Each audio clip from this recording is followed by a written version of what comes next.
Here we go. Can't top that, can I? Helicopters, but I'll make an effort here.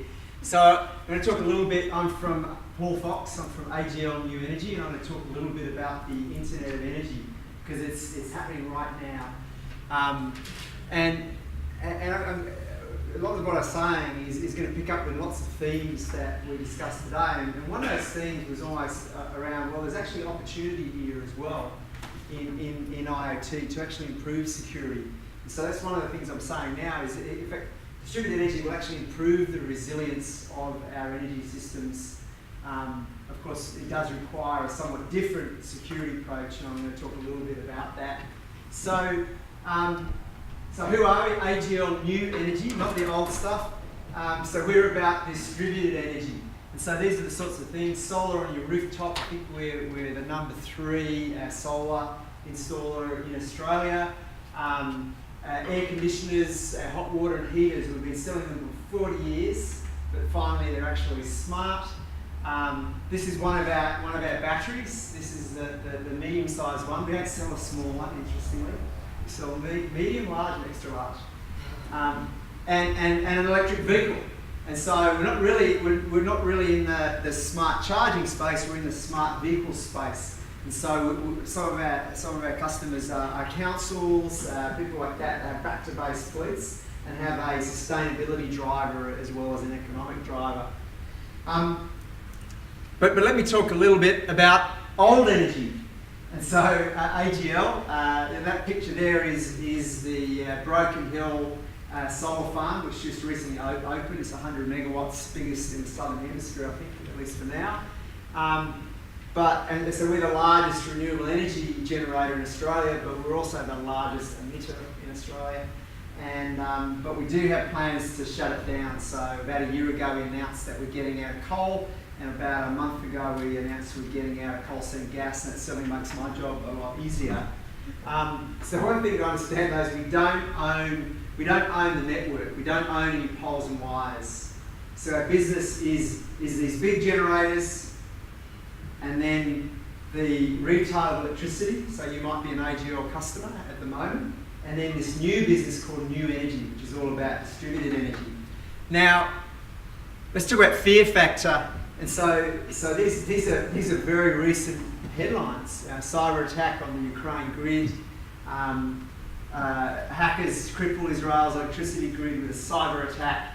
And so what we're talking about here, it's not really Internet of Things actually. A lot of the technologies that traditional grid are based on, things like Modbus that was designed with no real thought to security, and you can try and do things with it, but it's actually quite hard to manage the security. And so generally it's done in a fairly gross sort of way of trying to create separation and so forth, air gaps between these systems and the internet and so forth.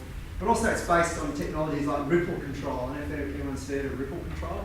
So basically they send pulses, frequency pulses through the wires, and if you have a receiver, so right now you may have a hot water, off-peak hot water, and that will receive those ripple controls.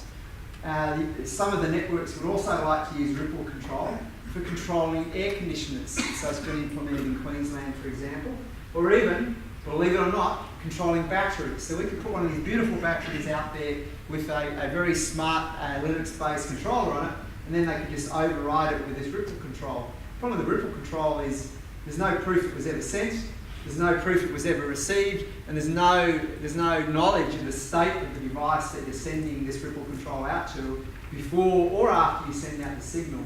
So this is the problems with the current grid, but have no fear. It's not just cyber attacks.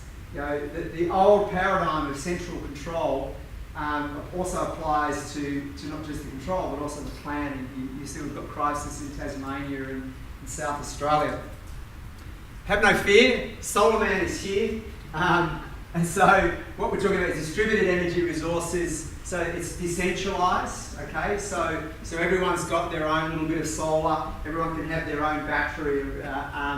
So there's more diversity of assets out there and so forth. So rather than have a central power station being knocked out and that affecting everyone, you're creating greater resiliency in the grid. There's obviously more information coming from lots more nodes, and I'll talk a little bit more about that in a second. Although, who knows if that information is true or not. So obviously, we can't trust the information until we know it's trusted. And then modern communications and control technologies that actually have been designed with security in mind. But they're also, that's all great, but there are complications. These are customer-chosen devices. These decisions are no longer made by a bunch of engineers sitting in a room somewhere. These are individual choices made by customers, and everyone wants something a little bit different. The expectations of the owners of those devices are different. The power company owns the big coal-fired station, but you and I own these assets, and so we want to have a say in how they're deployed, how they're used. We want to be able to opt out, or we want to be able to participate.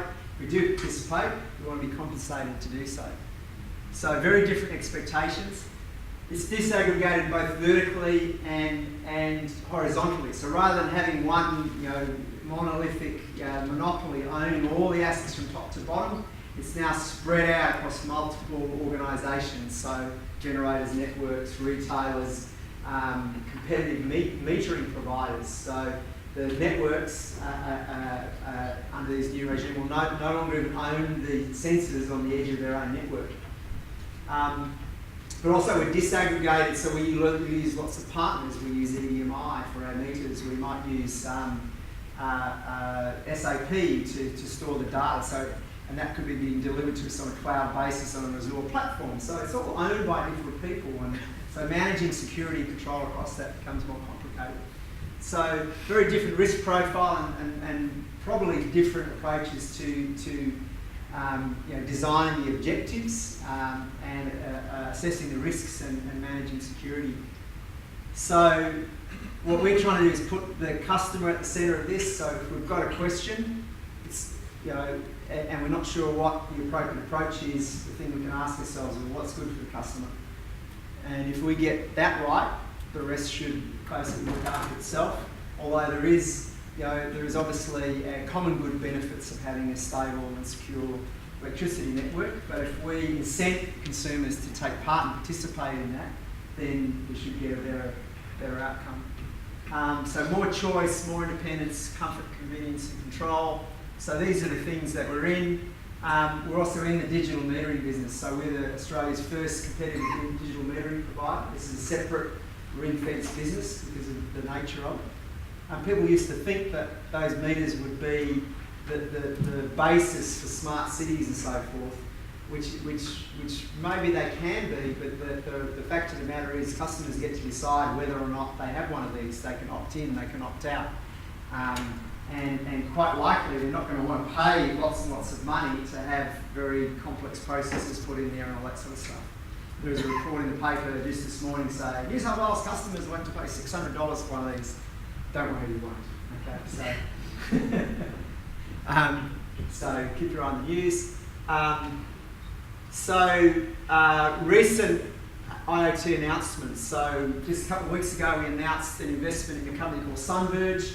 They make batteries, but also they make a fleet management systems for batteries that allow those batteries to be deployed as a fleet in order to help stabilise the grid or to help customers participate in the benefits of trading their energy, for example.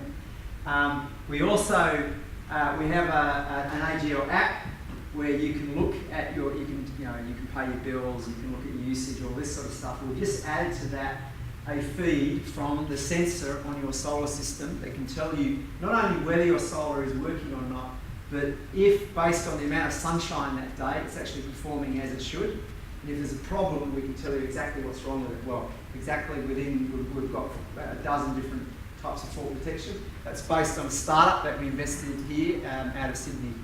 Okay. We also invested in Sunverge, and we've actually made some other investments in this area, some of which we haven't announced yet. But like I said, watch the news. Lots of exciting things happening. So we are actually doing this. Now, unlike some people might like to. It does have a surprising similarity, doesn't it? It does have the benefit that our ones are bolted down, so they can't sneak off and start attacking you or anything like that. We like to think of them more like appliances. But people are concerned about these sorts of things, about putting the smarts out there and so forth. And the incumbents in the industry are also concerned about these new technologies coming out there, because it really does, the network mentality is of central control. And the new mentality is about customer choice and customers being in control of their own resources. So this is an example of Sunverge. So they've deployed their batteries in fleets around the world, various networks. So this is happening right now.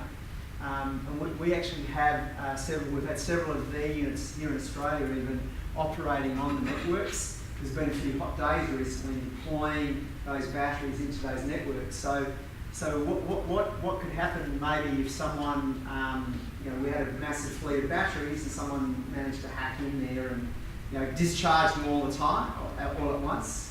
There's a potential risk profile there. So it is very important that right now it's a relatively small impact, but as these fleets of distributed assets grow, the potential risk is higher. Okay, so probability, what's the risk? Probability times the consequence. So consequences for us is, right now if you hack into one of our batteries, well, it's 20 kilowatt hours. You can't do too much damage. But imagine the reputational risk to AGL. And we're a big target. There's an army of people sitting over at the ACCC who are watching what big companies like AGL and the other retailers are doing and making sure the consumers are appropriately protected. And so if there's any sense that consumers' rights, privacy, safety or anything like that, they'll be down on us like a ton of bricks, even if it is only a relatively small incident. So we have to take it very seriously. Sorry, I'll come back. So we are hiring. So this picks up some things. We want to build Skynet. So artificial intelligence is not we're not aiming that takes over the world. Most of them are bolted down. But we want people that want to save the world from carbon. Carbon dioxide, not carbon-based life forms.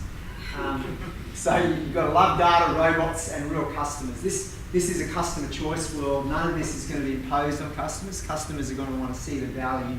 They're going to want to buy into it. So it's very important to us that the use cases are there, but also that trust is developed with the customers. That the customers are trusting us to manage their energy for them, but they're also trusting us not to sell their data or for AdWords or anything like that. Google Nest there. So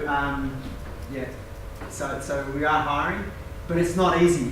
These are non-trivial issues. So it's all very nice to talk about the nice little consumer hubs and things like that we can sell out there. But here's the reality. This is a selection of switchboards from across Australia, and they're ugly, and there's not much room in them. And when you open the door and look inside, you see all these wires that have been jammed back in there over 40 years of electrician visits and so forth. So it's not easy. This is really easy. So it's a dirt under your nails physicality to our Internet of Things. Not to speak about the spiders. Actually asbestos, that's the real problem around, one of the real problems to scaling this business is dealing with asbestos. How often one of our digital meter installers gets out there and it's asbestos. They're pretty good with spiders. They've got the gloves, they go through their safety things. So we're hiring. Decentralised energy is vulnerable. Decentralised energy can increase resilience if we do it right. We've got to take it seriously. The security approaches may be different. We're hiring. Did I mention we're hiring? And that's me.